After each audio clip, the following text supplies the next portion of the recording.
Hello guys, welcome back again. इस video में हम बात करने वाले हैं राजस्थान के एकीकरण को लेके। कौन प्रधानमंत्री रहा है, कौन से तारीख को कौन सा चरण शुरू हुआ है और कब आपके राजस्थान का एकीकरण समाप्त हुआ है।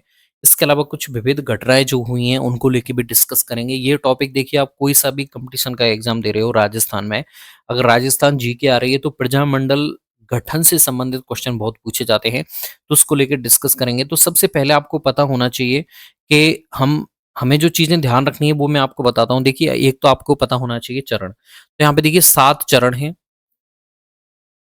7 चरणों में राजस्थान, जो वर्तमान राजस्थान हमें देखने को मिलता है, वो 7 चरणों में जाके कंप्लीट हुआ है, उसका एकीकरण हुआ है। सबसे पहला चरण, अब इसमें आपको डेट किस तरह से ध्यान रखती हैं, सबसे पहले आपको ये बताना चाहिए। तो देखिए, हम शुरू करते हैं 18 मार्च 1948 से पहला आपके चरण शुरू होता है।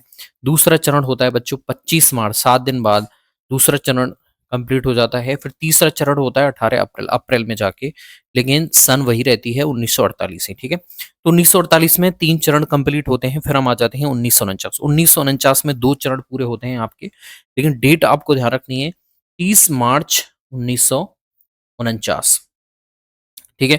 30 मार्च के बाद में फिर 15 मई 1949। तो 2 चीजें 49 में कंप्लीट हुई हैं।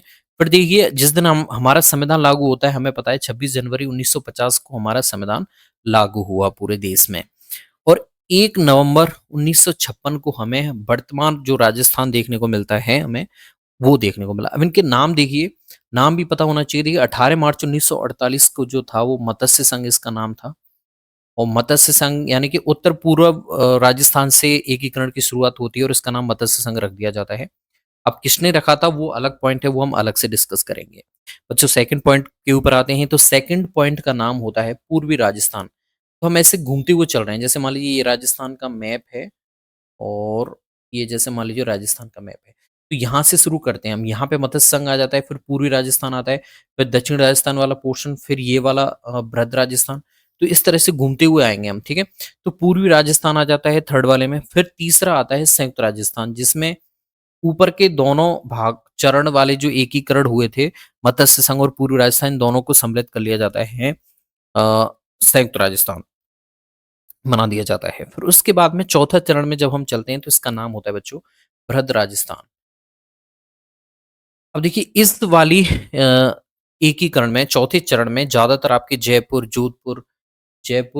जैसलमेर और बीकानेर, जो बड़ी-बड़ी रियासतें हैं क्षेत्रफल की दृष्टि से, उनका एकीकरण होता है। इसीलिए इस दिन को आप राजस्थान दिवस के रूप में मनाते हैं 30 मार्च को। तो आपको ध्यान रखना है 30 मार्च को आपका राजस्थान दिवस मनाया जाता है। तो ये एक टॉपिक आपके याद हो जाता है। एक्स्ट्रा पॉइंट हम याद करते चलेंगे। इससे क्या होता है, आप कंटेम्प्रेरी जो नॉलेज है आपकी बहुत काम आती है आपके। 15 मई 1949 ये दोनों को जोड़ दिया जाता है और इसका नाम हो जाता है संयुक्त वृहद राजस्थान। संयुक्त वृहद राजस्थान, ठीक है। फिर हो जाता है राजस्थान संघ और हो जाता है सबसे अंत में वर्तमान राजस्थान। तो ये चरण है। अब इसमें पूछ लिया जाए कि जो पांचवा चरण था उसका नाम क्या था, तो आपको पता होना चाहिए संयुक्त वृहद। तो किस तरह से, पहले मत्स्य संघ पूर्वी राजस्थान को जोड़ दिया तो संयुक्त राजस्थान बन गया। फिर बृहद राजस्थान, क्योंकि उसमें क्षेत्रफल की दृष्टि से 4 बड़ी रियासतों को जोड़ दिया जाता है, इसलिए उसका नाम बृहद राजस्थान हो जाता है बच्चों। फिर पांचवें चरण में संयुक्त और वृहद को दोनों को क्रम से जोड़ना है, तो संयुक्त वृहद हो जाएगा। फिर राजस्थान संघ और वर्तमान राजस्थान। अब इसमें हम देखेंगे प्रधानमंत्री कौन रहा है, राज प्रमुख कौन रहा है, या फिर उसका उद्घाटन जो करता है वो कौन रहा है। उसके अलावा कुछ टर्म्स हम अलग से देखेंगे। कुछ टर्म्स मैं यहाँ पे बता देता हूँ, देखिए। हम्म,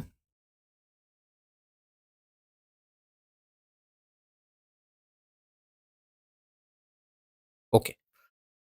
तो यहाँ पे हम आते हैं, सबसे पहला चरण जिसका नाम है मत्स्य संघ, ठीक है। मत्स्य संघ जो नामकरण था वो किसने सुझाया था, के एम मुंशी ने सबसे पहले बताया। ये क्वेश्चन पूछा गया है कई बार, तो आपको ध्यान रहना चाहिए।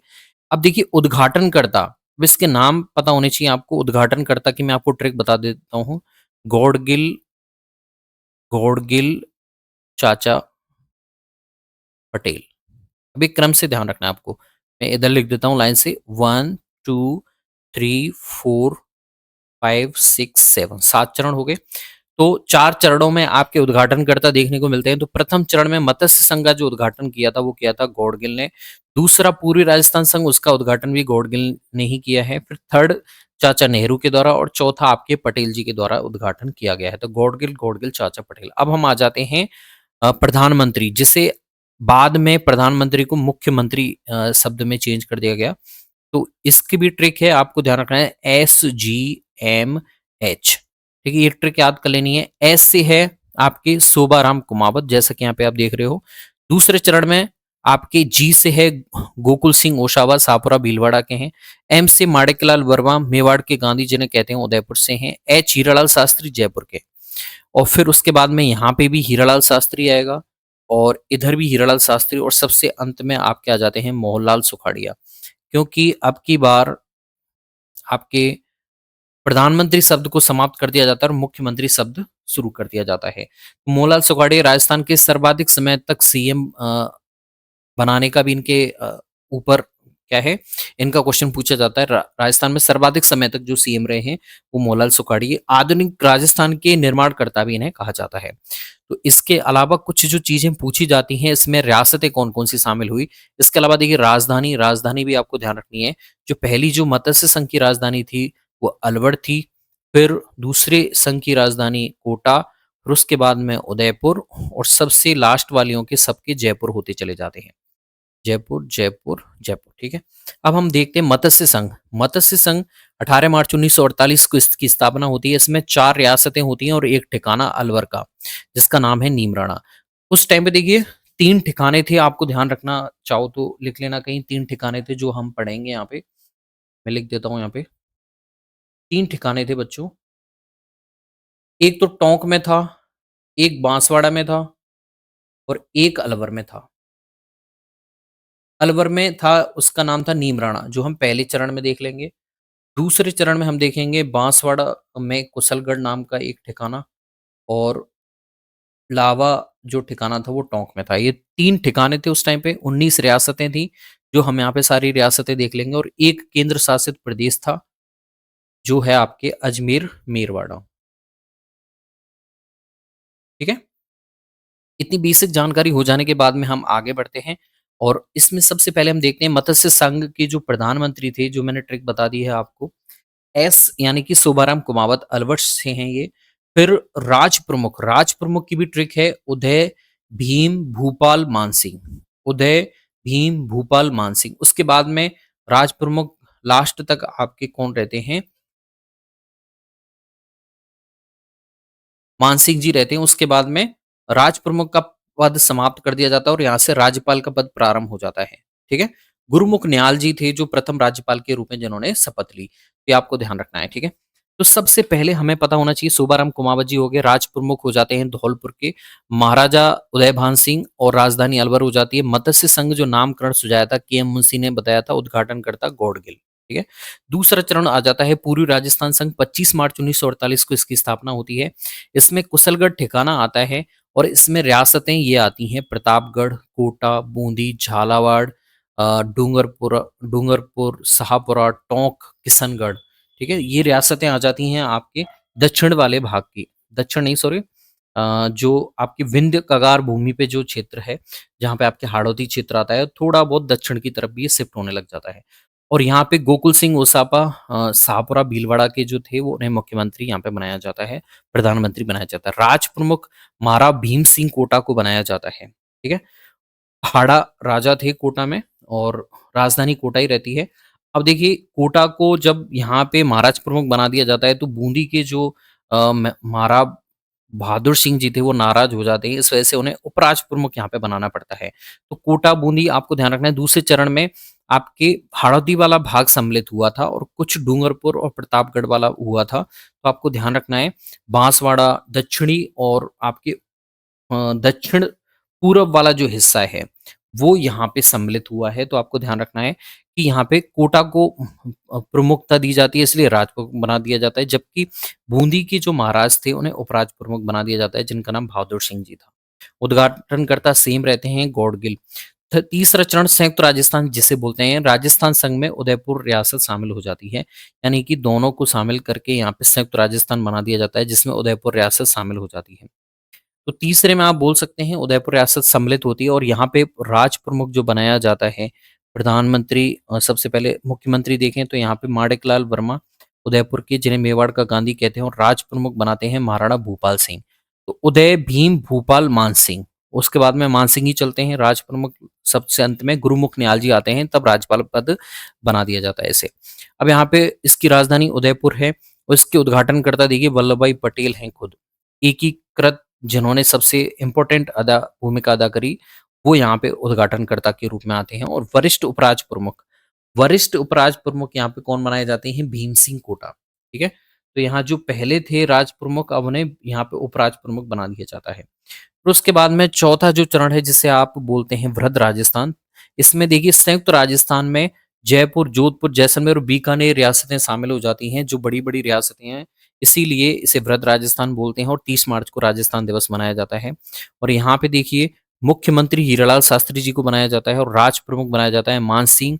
और यहाँ पे उपराज प्रमुख जो हैं वो भीम सिंह बनते हैं। और महाराज प्रमुख, एकमात्र आपको महाराज प्रमुख देखने को मिलेंगे भूपाल सिंह उदयपुर के, वो चौथे चरण में ही आपको देखने को मिलेंगे। ठीक है, और एक वरिष्ठ उपराज प्रमुख जो देखा है, उपराज प्रमुख हमने 2 देखे हैं। देखिए, दूसरे चरण में देखा है बूंदी के थे, तीसरे चरण में कोटा के महाराज भीम सिंह। लेकिन महाराज प्रमुख जो है भूपाल सिंह उदयपुर के, वो चौथे चरण में ही देखने को मिलते हैं बस। ठीक है, उसके उद्घाटनकर्ता देखिए चौथे चरण में वल्लभ भाई पटेल नहीं है, सॉरी तीसरे चरण में, यहाँ पे गलत हो गया ये टाइप, यहाँ पे चाचा नेहरू थे तीसरे चरण में, जब उदयपुर उदयपुर वाला जो एकीकरण हुई, रियासत शामिल हुई तो। ठीक है, तो ये मिस्टेक है इसमें, टाइपिंग मिस्टेक है, इसे सही कर लीजिएगा। ठीक है, पांचवें चरण में देखिए 15 मई 1949 को ये होता है, और इसमें वृहद राजस्थान में मत्स्य संघ शामिल हो जाता है।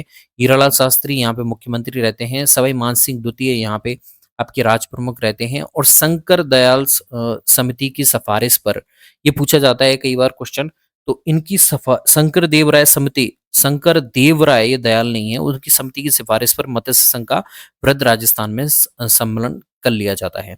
फिर छठवां चरण है राजस्थान सिंह संघ, और जिससे 26 जनवरी 1950, जिस दिन हमारा संविधान लागू हुआ पूरे भारत देश में, तो यहाँ पे देखिए सिरोही को राजस्थान में शामिल किया गया। तो यहाँ पे कई बार पूछा जाता है, तो सिरोही को कब शामिल किया गया? तो यहाँ पे छठवें चरण में। आबू दिलवाड़ा के अलावा, इसमें आबू दिलवाड़ा वाला भाग सम्मिलित नहीं हुआ था, क्योंकि वो विरोध में थे, वो सम्मिलित नहीं होना चाहते थे। तो सबसे पहले सिरोही वाला पोर्शन लिया गया, फिर आबू दिलवाड़ा वाला अगले वाले में आएगा, फिर हीरालाल शास्त्री रहते हैं, वही सेम रहता है।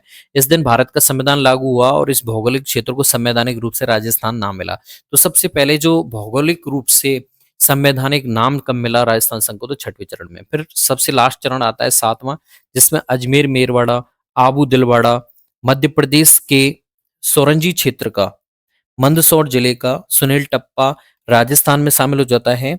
और टोंक रियासत में सिरोंज उपखंड जो है वो मध्य प्रदेश को दे दिया जाता है। सिरोंज जो उपखंड है ये मध्य प्रदेश को दे दिया जाता है। ठीक है, मोहनलाल सुखाड़िया मुख्यमंत्री पद समाप्त कर दिया जाता है, और इन्हें मुख्यमंत्री बना दिया जाता है। राज प्रमुख का पद समाप्त करके राज्यपाल का पद शुरू कर दिया जाता है, और गुरुमुख निहाल जी को यहाँ पे पहला राज्यपाल बनाया जाता है। राजस्थान का वर्तमान स्वरूप यहाँ पे मिला था। और जो सिरोंज क्षेत्र है वर्तमान में मध्य प्रदेश के विदिशा जिले में है। स्वतंत्रता प्राप्ति से पूर्व टोंक के नवाब के अधीन एक परगना था। तो ये चीजें हैं कुछ जो आपको ध्यान रखनी है। अब इसके अलावा कुछ टॉपिक्स आपको ध्यान रखने हैं, कि जो क्वेश्चन आपको ध्यान रखने हैं। एक तो आपको ध्यान रखना है कि कितना समय लगा एकीकरण में। तो इसमें देखिए 8 वर्ष 7 माह 14 दिन का समय लगा। इतना समय आपको ध्यान रखना है, कितना इतना समय लगा। अब इसके अलावा देखिए बांसवाड़ा की जो राजा थे चंद्रवीर सिंह, ये बहुत बार पूछा गया। उन्होंने कहा था कि मैं डेथ वारंट पे साइन कर रहा हूँ।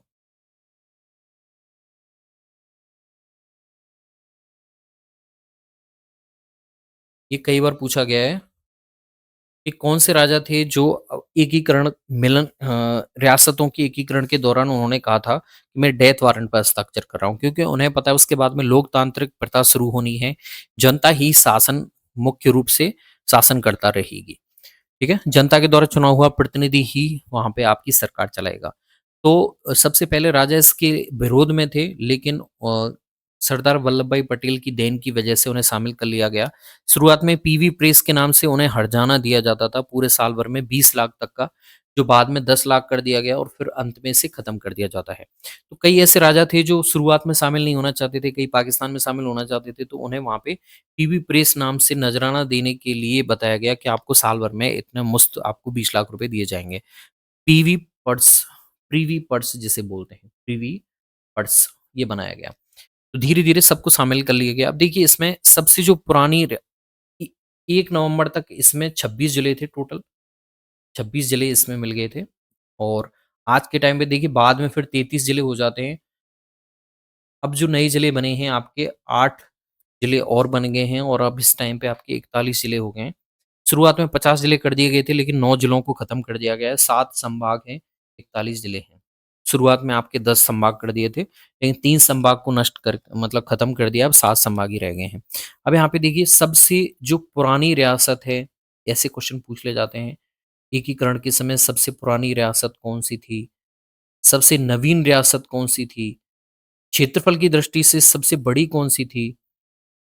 तो आपको पता होगा क्षेत्रफल की दृष्टि से सबसे बड़ी रियासत।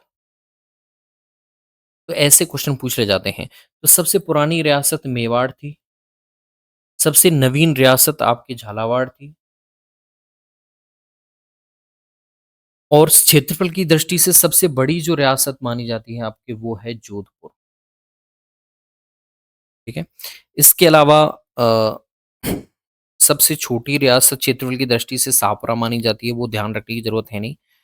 और अगर जोधपुर और टोंक ऐसी रियासतें मानी जाती हैं, जोधपुर व टोंक ऐसी रियासतें मानी जाती हैं जो पाकिस्तान में मिलना चाहती थी, जो पाकिस्तान में मिलना चाहती थी।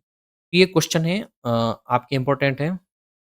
अब हम कुछ क्वेश्चन प्रैक्टिस करते हैं, ठीक है? ओके। अगर अभी भी आपको कन्फ्यूजन है, तो मैं आपको यहाँ पे क्वेश्चंस में सारी चीज़ें क्लियर करता चलूँगा, ठीक है? जैसे कि कुछ चीज़ें लिख देता हूँ, SGMH ये किसकी है बच्चों? और एक मैंने लिखी है गौड़गिल गौड़गिल गौड़गिल चाचा पटेल, उदय, भीम, भूपाल, मानसी। ये आपके ये आप उदय, भीम, भूपाल ये कौन है बच्चों? राज प्रमुख हैं और ये आपके मुख्यमंत्री हैं, जिन्हें आप प्रधानमंत्री कहते थे पहले और ये हैं उद्घाटनकर्ता, ठीक है? अब यहाँ पे क्वेश्चन हम करने वाले हैं, तो ये इस ट्रिक से आपको याद रह जाएगा। तो राजस्थान के प्रथम और अंतिम महाराज प्रमुख थे। ऑप्शन आपके सामने दे रखे हैं, तो आप बताइए भूपाल सिंह थे, गज सिंह थे या फिर अरविंद सिंह जी थे या फिर जज सिंह थे। तो आप सोच के बता सकते हैं सबसे अंतिम महाराज प्रमुख। राज प्रमुख आपने सुना होगा, लेकिन महाराज प्रमुख एक ही हुए हैं जो चौथे चरण में हुए थे और उनका नाम है महाराणा भूपाल सिंह जो उदयपुर से बिलोंग करते हैं। रियासत विभाग की स्थापना, इनसे रियासतों के बनाने से संबंधित समस्याओं के समाधान के लिए इसकी विभाग की स्थापना कब की गई थी? ऑप्शन आपके सामने दिए हुए हैं, आप बताइए क्या इसका आंसर होने वाला है? तो होगा 5 जुलाई 1947 को रियासत विभाग की स्थापना की जाती है। तीसरा देखिए, उदयपुर रियासत का राजस्थान संघ में विलय किस तिथि को हुआ? अब देखिए ये क्वेश्चन आपको ध्यान रखना है कि जो तीसरा चरण था उसमें उदयपुर रियासत मिली थी और कब हुआ था वो? 18 अप्रैल 1948 को हुआ था। 18 अप्रैल 1948 इसका आंसर हो जाता है, ठीक है? उसके बाद में देखिए 25 मार्च को गठित पूर्व राजस्थान संघ का प्रधानमंत्री कौन था? तो पूर्वी राजस्थान दूसरे चरण में हुआ था। अब इसका प्रधानमंत्री देखिए जिसे मुख्यमंत्री कहते हैं तो गोकुल सिंह ओसावा, गोकुल सिंह ओसावा, ठीक है? अजमेर का राजस्थान में विलय कब हुआ? तो सबसे अंतिम चरण था और वो था आपके 1 नवंबर 1956। सबसे 7वें चरण में अजमेर मेरवाड़ा जुड़े थे। उसके अलावा आपके आबू दिलवाड़ा को जोड़ा था। मध्य प्रदेश का मंदसौर जिले का सुनील टप्पा राजस्थान में शामिल किया था और हमने जो टोंक रियासत में जो सिरौंज उपखंड था वो मध्य प्रदेश को दे दिया था, ठीक है? अजमेर का राजस्थान 1956 में। अब अगला क्वेश्चन आता है, राजस्थान की सभी रियासतों को मिलाकर राजस्थान यूनियन का गठन करने हेतु 25-26 जून 1940 को राजपूताना, गुजरात और मालव के नरेशों का सम्मान करने के लिए बुलाया गया था। तो कौन है बुलाया गया, किसको बुलाया गया था? तो इसमें आंसर बताइए कौन सा होगा? मेवाड़ महाराणा को बुलाया गया। 26 जनवरी 1950 को राजस्थान राज्य में जिस रियासत का विलय हुआ, तो जिस दिन संविधान पूरे देश में लागू हुआ 6वें चरण में, उस दिन कौन था बच्चों? आपके सिरोही को शामिल किया गया था, आबू दिलवाड़ा को छोड़ के। शंकर देवराय समिति की सिफारिश पर कौन सा संघ बना? तो यहाँ पे मत्स्य संघ को किसमें जोड़ दिया गया? आपके संयुक्त वृहद राजस्थान में, जो वृहद राजस्थान में जोड़ दिया गया। कौन सा संघ, संघ का नाम पूछा है, तो इसका नाम हो जाएगा संयुक्त वृहद राजस्थान। संयुक्त वृहद राजस्थान में आपके मत्स्य संघ को जोड़ लिया गया। वृहद राजस्थान संघ के उद्घाटनकर्ता कौन थे? तो देखिए यहाँ पे क्रम से भी पता होना चाहिए। उद्घाटनकर्ता मैंने बोल दिया, अब आपको पता है ट्रिक गौड़गिल, गौड़गिल चाचा पटेल, ठीक है, ये पता है। अब वृहद राजस्थान की आपको नहीं पता, तो देखिए सबसे पहले मत्स्य संघ आया था, फिर पूर्वी राजस्थान आया था, फिर संयुक्त राजस्थान आया था, फिर बृहद राजस्थान आया था। तो चौथे चरण में कौन थे? पटेल जी। ये हो जाते हैं सरदार पटेल, पहला आंसर। राजस्थान दिवस कब मनाया जाता है? 30 मार्च को। पता नहीं, इसमें ऑप्शन नहीं दे रखे हैं, बाकी 30 मार्च को मनाया जाता है राजस्थान दिवस। तो ये आंसर इसका हो जाता है 30 मार्च, इसमें दे नहीं रखा है। ओके, अगला क्वेश्चन है, एकीकरण के समय विलय पत्र पर जब हस्ताक्षर कर रहे थे, तो मैं अपने देश पर हस्ताक्षर कर रहा हूँ, ये गलत लिख दिया है। मैं अपने डेथ वारंट पे लिखना चाह रहा था यहाँ पे। तो इसके बांसवाड़ा के थे चंद्रवीर जी, तो उन्होंने बोला था ये। उसके बाद में एकीकरण में कितना समय लगा? 8 वर्ष 7 माह 14 दिन, ठीक है, 8 वर्ष 7 माह 14 दिन। किसके सुझाव पर अलवर भरतपुर करौली ABCD, जिसे हम बोलते हैं रियासत ABC, अलवर भरतपुर करौली धौलपुर, इस संघ का नाम मत्स्य संघ रखा गया? तो KM मुंशी के अ, आधार पर, KM मुंशी के कहने पर इसका नाम मत्स्य संघ रखा गया। मत्स्य संघ के प्रधानमंत्री कौन थे? तो जो मुख्यमंत्री थे वही प्रधानमंत्री थे। तो कौन थे? देखिए SGMH, तो कौन थे? शोभाराम कुमावत। राजस्थान की रियासतों के एकीकरण का आदर्श क्रम है, सबसे पहले, सबसे बाद के हिसाब से बताइए। तो क्रम इसमें बताना है, तो क्रम यहाँ पे लिखा हुआ नहीं है ऑप्शन में। तो देखिए सबसे लास्ट में 4 आएगा, और दूसरे नंबर पे उदयपुर है, उससे पहले आपका टोंक, दूसरे चरण में टोंक आ जाता है, तो पहले नंबर पर टोंक आ जाएगा, ठीक है। अजमेर सबसे ऊपर, और जैसलमेर पहले 2 आएगा, फिर आएगा 3, इस तरह से क्रम बनता है, ठीक है। 25 मार्च को राजस्थान संघ में किन देशी रियासतों का समूह सम्मिलित नहीं हुआ था? उदयपुर नहीं हुआ था, बाकी के सारे सम्मिलित हुए थे, क्योंकि उदयपुर तो तीसरे चरण में सम्मिलित हुआ है। संयुक्त राजस्थान का 18 अप्रैल 1948 को किसने उद्घाटन किया? मुझे पता है 18 अप्रैल कब थी। देखिए 18 अप्रैल 1948 कब थी? तीसरे चरण में। तो तीसरे चरण का उद्घाटन किसने किया? चाचा नेहरू ने। संयुक्त राजस्थान के प्रधानमंत्री कौन थे? तो संयुक्त राजस्थान के प्रधानमंत्री देखिए SGMH। संयुक्त राजस्थान कब बना? तीसरे चरण में। तो माणिकलाल वर्मा, जिसे मेवाड़ के गांधी कहते हैं। तो बच्चों ये है क्वेश्चन, और पूरी ट्रिक्स वगैरह से जो आपके क्वेश्चन पूछे जाते हैं, वापस से एक बार रिवाइज कर लोगे तो समझ में आ जाएगा। थैंक्स।